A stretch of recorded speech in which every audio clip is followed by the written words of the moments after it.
Pemirsa, kelompok nelayan Segara Agung Pantai Segara Ayu Intaran Sanur tidak bisa melaut karena cuaca buruk. Para nelayan ini sebelumnya melaut hingga ke perairan Nusa Penida. Cuaca buruk yang melanda Bali beberapa hari ini membuat nelayan di pesisir Pantai Sanur tidak bisa melaut menangkap ikan. Mereka hanya menambatkan perahu-perahu mereka di pinggir pantai sembari menunggu cuaca membaik. Anggota kelompok nelayan Segara Agung Pantai Segara Ayu Intaran Sanur, Ketut Karyasa mengatakan, ia bersama kelompok lainnya biasanya melaut tiap hari dari jam 5 pagi hingga jam 1 siang. Namun sejak adanya angin kencang pihaknya memilih tidak melaut untuk keselamatan diri.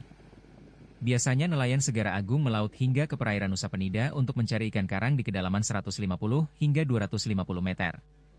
Ikan yang ditangkap biasanya ikan-ikan besar premium kualitas ekspor, seperti rubi snapper ekor panjang, ikan mata lebar, giant trevally, snapper, tuna dan lainnya. Ikan-ikan ini biasanya dicari langsung oleh eksportir ataupun pengelola restoran di kawasan Sanur.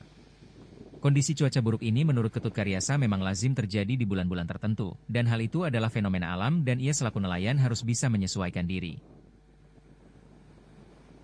Kalau sekarang ini dari start dari bulan Mei sampai Juli ini nelayan ini tidak bisa melaut sebab angin terlalu kencang dan gelombang di dalam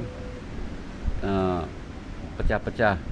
Makanya itu nelayan tidak bisa melaut untuk menangkap ikan. Kalau tidak melaut ya kita tunggu aja nih sampai bulan Agustus September baru bisa melaut lagi. Aktivitas lainnya ini kalau ada upacara adat seperti ngaben, nelayan itu bisa mengangkut sekah ke dalam. Menjadi nelayan ditambahkan Ketut Karyasa, merupakan campuran antara hobi dan pekerjaan.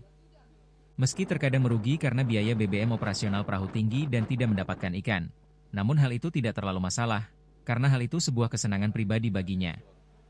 Riyasa, Bali TV.